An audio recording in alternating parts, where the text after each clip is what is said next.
ಎಲ್ಲರಿಗೂ ನಮಸ್ಕಾರ. Welcome back to my channel. ನಾನು ಇವತ್ತು ಮನೆಯಲ್ಲೇ ಕೆಂಡವನ್ನು ಯಾವ ರೀತಿಯಾಗಿ ರೆಡಿ ಮಾಡಿಕೊಂಡು ಧೂಪವನ್ನು ಹಾಕೋದಂತೇಳಿ ನಿಮಗೆ ತಿಳಿಸ್ಕೊಡ್ತಾ ಇದ್ದೀನಿ. ಈ ಟಿಪ್ಸ್ಗಳನ್ನು ಪೂರ್ತಿಯಾಗಿ ನೋಡಿ. ಎರಡು ವಿಧವಾಗಿ ದೇವರಿಗೆ ಕೆಂಡವನ್ನು ರೆಡಿ ಮಾಡಿ ಧೂಪವನ್ನು ಹಾಕೋದಕ್ಕೆ ತೋರಿಸ್ಕೊಡ್ತಾ ಇದ್ದೀನಿ. ಹಾಗೆ ಮನೆಯಲ್ಲಿ ವಾರದಲ್ಲಿ ಒಂದು ಸಲನಾದರೂ ಮನೆಗೆ ನಾವು ಧೂಪದ ಹೊಗೆಯನ್ನು ತೋರಿಸ್ಬೇಕು. ಯಾಕೆಂದರೆ ತುಂಬಾ ಒಳ್ಳೆಯದು. ಮನೆಯಲ್ಲಿರುವಂತಹ ನೆಗೆಟಿವ್ ಎನರ್ಜಿ ಕೂಡ ಹೋಗುತ್ತೆ. ಹಾಗೆಯೇ ಮನೆಗೆ ಯಾವುದೇ ಕ್ರಿಮಿಕೀಟಗಳ ಕಾಟಗಳು ಕೂಡ ಇರೋದಿಲ್ಲ. ಧೂಪದ ಹೊಗೆ ಅನ್ನೋದು ತುಂಬಾ ಒಳ್ಳೆಯದು. ಹಾಗೆಯೇ ಇವಾಗ ಸ್ವಲ್ಪ ಹೆಲ್ತ್ ಇಶ್ಯೂಸ್ ಇರೋರು ಕೂಡ ಸ್ವಲ್ಪ ಕಡಿಮೆ ಆಗಿದೆ. ಆದರೆ ಮನೆಯಲ್ಲಿ ತಿಂಗಳಿಗೆ ಒಂದು ಸಲನಾದ್ರೂ ಕೂಡ ನಾವು ಹೊಗೆಯನ್ನು ತೋರಿಸಲೇಬೇಕಾಗತ್ತೆ. ನೋಡಿ, ನಾನಿಲ್ಲಿ ಒಂದು ತೆಂಗಿನ ಚಿಪ್ಪನ್ನು ತೆಗೆದುಕೊಂಡಿದ್ದೀನಿ. ನಾನು ಕಾಯೆಲ್ಲನೂ ತುರಿದ ನಂತರ ಬಿಸಾಡುವಂಥ ಈ ತೆಂಗಿನ ಚಿಪ್ಪಿನಿಂದ ನಾವು ಕೆಂಡವನ್ನು ತಯಾರಿಸ್ಕೊಳ್ಬೋದು ಈಸಿಯಾಗಿ. ಈ ತೆಂಗಿನ ಚಿಪ್ಪನ್ನು ನಾನೀಗ ಪುಡಿ ಮಾಡ್ಕೊಳ್ತಾ ಇದ್ದೀನಿ. ನಮಗೆ ಒಂದು ದಿನಕ್ಕೆ ಆಗುವಷ್ಟು ನಾವು ತಗೊಂಡ್ರೆ ಸಾಕಾಗತ್ತೆ. ನೋಡಿ, ಈ ರೀತಿಯಾಗಿ ಕೆಚ್ಕೊಂಡು ನೋಡಿ ಇಷ್ಟಾಗಲಾದರೆ ಸಾಕಾಗತ್ತೆ ಒಂದು ಬಾರಿಗೆ. ಇದನ್ನು ಈಗ ಗ್ಯಾಸ್ ಮೇಲೆ ಇಟ್ಟು ಇದನ್ನು ಹತ್ತಿಸ್ಕೊಳ್ಬೇಕಾಗತ್ತೆ. ಈಗ ಗ್ಯಾಸನ್ನು ಆನ್ ಮಾಡಿ ಈ ಚಿಪ್ಪನ್ನು ಅದ್ರ ಮೇಲೆ ಇಟ್ಟರೆ ಅದು ಹೊತ್ಕೊಳ್ಳುತ್ತೆ. ಒಂದು ನಿಮಿಷ ಸಾಕು ಇದು ಹೊತ್ಕೊಳ್ಳೋದಕ್ಕೆ. ನಂತರ ಅದೇ ಉರಿಯುತ್ತೆ. ಈ ರೀತಿಯಾಗಿ ಇಟ್ಕೊಂಡ ನಂತರ ಇದನ್ನು ಸ್ವಲ್ಪ ಹೊತ್ತು ಹಾಗೆ ಬಿಡಬೇಕಾಗತ್ತೆ. ಈ ರೀತಿ ಬಿಟ್ಟ ನಂತರ ಚೆನ್ನಾಗಿ ಈ ಕಾಯಿ ಚಿಪ್ಪು ಏನಿದೆ ಇದು ಚೆನ್ನಾಗಿ ಹತ್ಕೊಳ್ಳುತ್ತೆ. ನೋಡಿ, ಈ ರೀತಿಯಾಗಿ ಹುಷಾರಾಗಿ ಎಂಥಲ್ಲಾದರೂ ಇಟ್ಕೊಂಡ್ವಿ ಅಂದರೆ ಬೇಗನೆ ಹತ್ಕೊಳ್ಳುತ್ತೆ.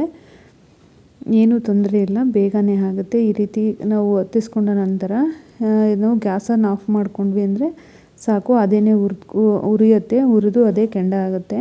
ಈ ರೀತಿಯಾಗಿ ನಾವು ಫ್ರೀ ಇದ್ದಂಥ ಟೈಮ್ನಲ್ಲಿ ಬೇಕಿದ್ದರೆ ಈ ರೀತಿಯಾಗಿ ನಾವು ಇದ್ದಿಲನ್ನು ಕೂಡ ಮಾಡಿ ಇಟ್ಕೊಂಡ್ಬಿಡ್ಬೋದು. ಈ ರೀತಿ ಏನಿದೆ ಕಾಯಿ ಚಿಪ್ಪು ಇದನ್ನು ಹತ್ತಿಸ್ಕೊಂಡು ನಾವು ನೀಟಾಗಿ ಆರಿದ ನಂತರ ನೀರನ್ನು ಹಾಕಿ ಇಟ್ಕೊಂಡ್ವಿ ಅಂದರೆ ಇದ್ದಿಲುಗಳು ರೆಡಿ ಇರುತ್ತೆ. ಆ ರೆಡಿಯಾದಂಥ ಇದ್ದಿಲುಗಳನ್ನು ಯಾವ ರೀತಿಯಾಗಿ ಕೆಂಡ ಮಾಡಿ ನಾವು ಧೂಪವನ್ನು ಹಾಕೊಳ್ಳೋದಂತೇಳಿ ಮುಂದೆ ತೋರಿಸ್ತೀನಿ. ಪೂರ್ತಿಯಾಗಿ ವಿಡಿಯೋವನ್ನು ನೋಡಿ. ಈ ರೀತಿಯಾಗಿ ಈಗ ಸದ್ಯಕ್ಕೆ ಯಾವ ರೀತಿ ಮಾಡ್ಕೊಳ್ಳೋದಂತೇಳಿ ತೋರಿಸ್ತಾ ಇದ್ದೀನಿ. ನೋಡಿ, ಈ ರೀತಿ ಪೂರ್ತಿಯಾಗಿ ಹತ್ಕೊಂಡ ನಂತರ ನಾವು ಸ್ಟವನ್ನು ಆಫ್ ಮಾಡಿಕೊಂಡ್ರೆ ಸಾಕು, ಅದೇನೇ ಹುರಿದು ಇದಕ್ಕೆ ಇದ್ದಿಲಾಗುತ್ತೆ. ಈಗ ನೋಡಿ, ಇಷ್ಟು ಹತ್ಕೊಂಡ ನಂತರ ಸ್ಟವನ್ನು ಆಫ್ ಮಾಡಿ ನಾವು ಧೂಪವನ್ನು ಹಾಕೊಳ್ಳುವಂಥ ಏನಿದೆ ಮನೆಯಲ್ಲಿ ನಿಮ್ಮ ಹತ್ರ ಅದರಲ್ಲಿ ನಾನು ಇಟ್ಕೊಳ್ತಾ ಇದ್ದೀನಿ. ಇದು ಚೆನ್ನಾಗಿ ಹುರಿದು ಕೆಂಡವಾಗಿ ರೆಡಿ ಆಗುತ್ತೆ. ನಮಗೆ ಕೆಂಡ ಬೇಡ, ಇದ್ದಿಲನ್ನು ರೆಡಿ ಮಾಡ್ಕೊಳ್ಬೇಕಂದ್ರೆ ಇದು ಹುರಿದ ನಂತರ ಸ್ವಲ್ಪ ಇದಕ್ಕೆ ನಾವು ನೀರನ್ನು ಹಾಕ್ಕೊಂಡ್ವಿ ಅಂದರೆ ಇದ್ದಿಲುಗಳು ರೆಡಿ ಆಗುತ್ತೆ. ಇದೇ ರೀತಿಯಾಗಿ ನಾವು ಇದ್ದಿಲನ್ನು ರೆಡಿಯನ್ನು ಮಾಡ್ಕೊಳ್ಬೋದು. ಫ್ರೀ ಇದ್ದಂಥ ಟೈಮ್ನಲ್ಲಿ ಇದ್ದಿಲನ್ನು ರೆಡಿ ಮಾಡಿಕೊಂಡ್ರೆ ಬೇಗನೆ ಆಗುತ್ತೆ ಧೂಪವನ್ನು ಹಾಕ್ಕೊಳ್ಳೋದು ಪೂಜೆ ಸಮಯದಲ್ಲಿ. ನೋಡಿ, ಎಷ್ಟು ನೀಟಾಗಿ ಹುರಿತಾ ಇದೆ ಅಂತೇಳಿ. ಸ್ವಲ್ಪ ಈ ರೀತಿ ಮೇಲೆ ಎತ್ತಿಡ್ಕೊಂಡ್ವಿ ಅಂದರೆ ಬೇಗನೆ ಹುರಿದೋಗುತ್ತೆ. ಈ ರೀತಿ ಹುರಿದ ನಂತರ ನೀಟಾಗಿ ಕೆಂಡ ಎಲ್ಲ ಕಾಣಿಸುತ್ತಲ್ವ, ಆ ಟೈಮ್ನಲ್ಲಿ ಇದನ್ನು ನಾವು ಆರಿಸ್ಕೊಂಡ್ರೆ ಸಾಕಾಗುತ್ತೆ. ಜಾಸ್ತಿ ಏನು ಹುರಿಸೋದು ಬೇಡ. ನೋಡಿ, ಈಗ ಇದಿಷ್ಟು ಹುರಿದ್ರೆ ಸಾಕು. ಈಗ ಇದನ್ನು ಆರಿಸ್ಕೊಂಡ ನಂತರ ನೋಡಿ ನೀಟಾಗಿ ಕೆಂಡ ಅನ್ನೋದು ರೆಡಿಯಾಗಿದೆ. ಈಗ ಇದಕ್ಕೆ ನಾವು ಧೂಪವನ್ನು ಹಾಕ್ಕೊಂಡ್ವಿ ಅಂದರೆ ಚೆನ್ನಾಗಿ ಧೂಪ ಕೂಡ ಸ್ಮೆಲ್ಲು ಬರೋದಕ್ಕೆ ಸ್ಟಾರ್ಟ್ ಆಗುತ್ತೆ. ಈ ರೀತಿಯಾಗಿ ಹಾಕ್ಕೊಂಡು ನಾವು ದೇವರ ಪೂಜೆಗಳಲ್ಲಿ ನಾವು ಕೆಂಡವನ್ನು ಬಳಸ್ಕೊಂಡು ಇದ್ದಿಲು ಇಲ್ಲದೇನೆ ನಾವು ನೀಟಾಗಿ ಧೂಪವನ್ನು ಹಾಕಿ ದೇವರಿಗೆ ಪೂಜೆಯನ್ನು ಮಾಡ್ಕೋಬೋದು. ಹಾಗೆ ಮನೆಯಲ್ಲೂ ಕೂಡ ಮನೆಯ ಎಲ್ಲ ಕಡೆಯೂ ಕೂಡ ನಾವು ಧೂಪದ ಹೊಗೆಯನ್ನು ಮನೆಗೆ ನೀಟಾಗಿ ಹಾಕ್ಬೋದು. ಈ ರೀತಿ ಹಾಕ್ಕೊಳ್ಳೋದು ತುಂಬಾ ಒಳ್ಳೆಯದು. ಮನೆಯ ಮೂಲೆ ಮೂಲೆಗಳಲ್ಲೂ ಕೂಡ ನಾವು ಈ ಧೂಪದ ಹೊಗೆಯನ್ನು ತೋರಿಸೋದು ತುಂಬಾ ಒಳ್ಳೆಯದು. ಆಗಲೇ ಹೇಳ್ದಂಗೆ ಮನೆಯಲ್ಲಿ ಏನಾದರೂ ಸೊಳ್ಳೆಗಳು, ಈ ಕ್ರಿಮಿಕೀಟಗಳು ಆ ಥರ ಕೂಡ ಏನೂ ಬರೋದಿಲ್ಲ. ಈ ರೀತಿ ಧೂಪದ ಹೊಗೆಯನ್ನು ಹಾಕ್ಕೊಳ್ಳೋದು ತುಂಬಾ ಒಳ್ಳೆಯದು. ತಿಂಗಳಲ್ಲಿ 1-2 ಸಾರಿ ಆದರೂ ಈ ಥರ ಮಾಡ್ಕೊಳ್ಳೋದು.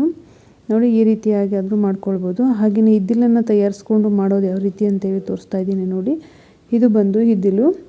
ಇದ್ದಿಲನ್ನು ನೀವು ಬೇಕಿದ್ದರೆ ಐರನ್ ಅಂಗಡಿಗಳಲ್ಲೂ ಕೂಡ ಸಿಗುತ್ತೆ. ಇದ್ದಿಲನ್ನು ಉಪಯೋಗಿಸಿ ಐರನ್ ಮಾಡ್ತಾರಲ್ಲ, ಅವ್ರ ಹತ್ರ ಕೂಡ ನೀವು ತೆಗೆದುಕೊಬಂದು ಇಟ್ಕೊಳ್ಬೋದು ಸ್ವಲ್ಪವನ್ನು. ಇಲ್ಲಾಂದರೆ ಆವಾಗಲೇ ಹೇಳ್ದಾಗೆ ನೀವು ಕಂಠದಲ್ಲೇ ಕಾಯಿ ಚಿಪ್ಪಿನಲ್ಲೇ ನಾವು ಇದ್ದಿಲನ್ನು ರೆಡಿ ಮಾಡಿ ಮನೆಯಲ್ಲಿ ಇಟ್ಕೊಳ್ಬೋದು.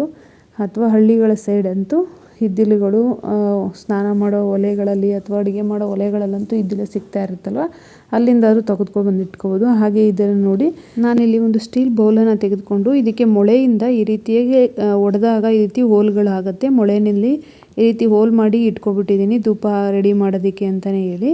ಇದನ್ನು ಸ್ಟವ್ ಮೇಲೆ ಇಟ್ಕೊಂಡು ನಾವು ಇದ್ದಿಲುಗಳೇನೋ ರೆಡಿ ಮಾಡ್ಕೊಂಡಿರ್ತೀವಲ್ವ, ಆ ಇದ್ದಿಲನ್ನು ಇದಕ್ಕೆ ಹಾಕ್ಕೊಂಡ್ವಿ ಅಂತ ಅಂದರೆ ಒಂದು ಅರ್ಧ ನಿಮಿಷದಲ್ಲೇ ಇದ್ದಿಲುಗಳು ಹತ್ಕೊಳ್ಳುತ್ತೆ. ನೋಡ್ಬೋದು ಈಗ ನೀವು. ಹೀಗೆ ಎಷ್ಟು ಬೇಕೋ ಅಷ್ಟು ಇದ್ದಿಲನ್ನು ಇದಕ್ಕೆ ಹಾಕ್ಕೊಂಡು ಇದರಲ್ಲಂತೂ ಕೆಂಡ ತುಂಬಾ ಚೆನ್ನಾಗಿ ಆಗುತ್ತೆ. ಹಾಗೆಯೇ ಧೂಪದ ಹೊಗೆನೂ ಕೂಡ ಚೆನ್ನಾಗಿ ಬರ್ತಾ ಇರುತ್ತೆ. ಈ ರೀತಿ ಮಾಡ್ಕೊಳ್ಳೋದು ತುಂಬಾ ಈಸಿ ಕೆಲಸನೇ ಅಂತಲೇ ಹೇಳ್ಬೋದು. ಈ ರೀತಿಯಾಗಿ ಧೂಪವನ್ನು ಹಾಕ್ಕೊಳ್ಳೋದು ತುಂಬಾ ಒಳ್ಳೆಯದು. ಅದಕ್ಕೋಸ್ಕರ ಅಂತೇಳಿ ನೋಡಿ, ಇವಾಗ ಇದು ಒಂದು ಅರ್ಧ ನಿಮಿಷ ಆದ ನಂತರ ಕೆಂಡವೆಲ್ಲ ಕೂಡ ರೆಡಿ ಆಗ್ತಾ ಇರುತ್ತೆ. ಈ ಬೆಂಕಿ ಹಬೆಗೆ ಇದ್ದಿಲುಗಳೆಲ್ಲ ಹತ್ಕೊಳ್ತಾ ಇರುತ್ತೆ. ನೋಡಿ ಎಷ್ಟು ನೀಟಾಗಿ ನಾವು ಇಟ್ಟಿದಂಥ ಸ್ಟೀಲ್ ಬೌಲ್ ಏನಿದೆ ಅದು ನೀಟಾಗಿ ಕಾದಿದೆ. ಅದರ ಹಬೆ ಕೆಂಡಕ್ಕೆ ತಾಗಿ ಕೆಂಡಗಳು ಕೂಡ ಹತ್ಕೊಳ್ಳೋದಕ್ಕೆ ಶುರು ಆಗುತ್ತೆ. ಈ ರೀತಿ ಹತ್ಕೊಳ್ತಾ ಇರಬೇಕಾದ್ರೆ ನಾವು ಸ್ಟವನ್ನು ಆಫ್ ಮಾಡ್ಕೊಂಡ್ವಿ ಅಂದರೆ ಸಾಕು. ಆ ತಾನಾಗಿಯೇ ಇನ್ನು ಮಿಕ್ಕಿದ್ದೆಲ್ಲನೂ ಕೂಡ ಸ್ವಲ್ಪ ನಾವು ಗಾಳಿಯನ್ನು ಊದಿದ್ವಿ ಅಂದರೆ ಎಲ್ಲ ಕೆಂಡಗಳು ಕೂಡ ಹತ್ಕೊಳ್ತಾ ಹೋಗುತ್ತೆ. ನೋಡಿ, ಈಗ ಅರ್ಧ ಎಲ್ಲ ಹತ್ಕೊಂಡಿದೆ. ಇವಾಗ ಇದನ್ನು ನಾವು ಸ್ಟವನ್ನು ಆರಿಸ್ಕೊಂಡು ರೆಡಿ ಆಗುತ್ತೆ. ನೋಡಿ, ಈಗ ಸ್ವಲ್ಪ ಬಾಯಲ್ಲಿ ಒಂದು ಸ್ವಲ್ಪ ಗಾಳಿಯನ್ನು ಊದಿದ್ರಿ ಅಂದರೆ ನೀಟಾಗಿ ಎಲ್ಲ ಕೂಡ ಕೆಂಡಗಳು ಹತ್ಕೊಳ್ಳುತ್ತೆ.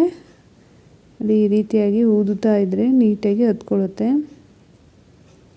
ನೋಡಿ, ಈಗ ಎಲ್ಲ ಕೆಂಡಗಳು ಕೂಡ ಎಷ್ಟು ನೀಟಾಗಿ ಹತ್ಕೊಂಡಿದೆ ಅಂತೇಳಿ. ಇದಕ್ಕೆ ಧೂಪವನ್ನು ಇವಾಗ ಹಾಕಿದ್ರಂತೂ ತುಂಬಾ ಚೆನ್ನಾಗಿ ಹೊಗೆಗಳು ಬರೋದಕ್ಕೆ ಶುರು ಆಗುತ್ತೆ. ಅದಕ್ಕೆ ಅಂತೇಳಿ ಈ ರೀತಿಯಾಗಿ ನೀವು ಕೂಡ ಟ್ರೈ ಮಾಡಿ. ನೋಡಿ, ಈಗೆಲ್ಲ ಹತ್ಕೊಂಡಿದೆಯಲ್ವ, ಇವಾಗ ಇದನ್ನು ಇಳಿಸ್ಕೊಂಡು ನಾವು ಧೂಪವನ್ನು ಹಾಕ್ಕೊಳ್ಳುವಂಥದ್ದಕ್ಕೆ ಹಾಕ್ಕೊಳ್ಬೇಕಾಗತ್ತೆ. ನೋಡಿ, ಎಷ್ಟು ನೀಟಾಗಿ ಕೆಂಡ ರೆಡಿಯಾಗಿದೆ ಅಲ್ವಾ. ಈ ಥರ ಒಂದು ಬೌಲನ್ನು ನಾವು ರೆಡಿ ಮಾಡಿ ಮನೆಯಲ್ಲಿ ಇಟ್ಕೊಂಡ್ವಿ ಅಂತಂದರೆ ಧೂಪವನ್ನು ಹಾಕೋ ಸಮಯದಲ್ಲಿ ಆರಾಮವಾಗಿ ಮಾಡ್ಕೊಳ್ಬೋದು. ನೋಡಿ, ಈಗೆಲ್ಲ ಕೆಂಡ ಕೂಡ ರೆಡಿಯಾಗಿದೆ. ಈಗ ದೇವ್ರ ಮನೆಯಲ್ಲಿ ಇಟ್ಟು ಇದನ್ನು ನಾವು ಇದಕ್ಕೆ ಧೂಪವನ್ನು ಹಾಕ್ಕೊಳ್ತಾ ಇದ್ದೀನಿ. ನೋಡಿ, ಎಷ್ಟು ನೀಟಾಗಿ ಹೊಗೆ ಬರ್ತಾ ಇದೆ. ಹಾಗೆ ನಾವು ಈ ಥರ ಧೂಪವನ್ನು ಹಾಕ್ಕೊಳ್ಳೋದು ಕೂಡ ಒಳ್ಳೆಯದು. ಈ ರೀತಿ ಧೂಪವನ್ನು ಹಾಕಿ ದೇವರಿಗೆ ನಾವು ಆದರೆ ವಾರದಲ್ಲಿ 2 ಸಾರಿ ಆದ್ರೂ ನಾವು ಈ ರೀತಿ ಧೂಪದಿಂದ ಪೂಜೆಯನ್ನು ಮಾಡ್ಕೊಳ್ಬೇಕು. ಹಾಗೆ ಮನೆಯ ಎಲ್ಲ ಮೂಲೆಗಳಲ್ಲೂ ಧೂಪದ ಹೊಗೆಯನ್ನು ತೋರಿಸೋದು ತುಂಬಾ ಒಳ್ಳೆಯದು. ಆವಾಗಲೇ ಹೇಳ್ದಾಗಲೇ ನಮ್ಮ ಮನೆಯಲ್ಲಿರುವಂತಹ ನೆಗೆಟಿವ್ ಎನರ್ಜಿ ಎಲ್ಲನೂ ಕೂಡ ಹೋಗುತ್ತೆ.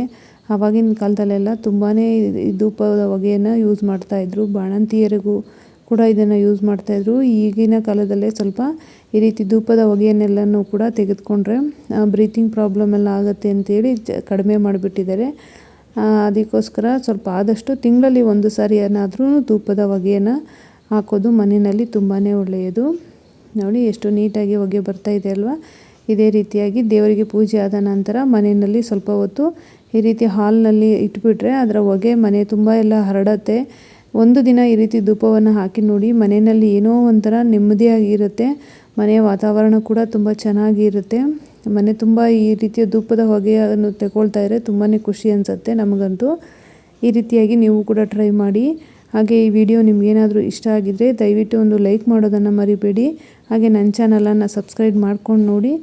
ಹಾಗೆ ನಿಮ್ಮ ಫ್ಯಾಮಿಲಿ ಆ್ಯಂಡ್ ಫ್ರೆಂಡ್ಸ್ ಸರ್ಕಲ್ಗೆ ಶೇರ್ ಮಾಡಿ ಅಂತ ಹೇಳ್ತಾ ಈ ವಿಡಿಯೋನ ಇಲ್ಲಿಗೆ ಎಂಡ್ ಮಾಡ್ತಾಯಿದ್ದೀನಿ. Thank you for watching.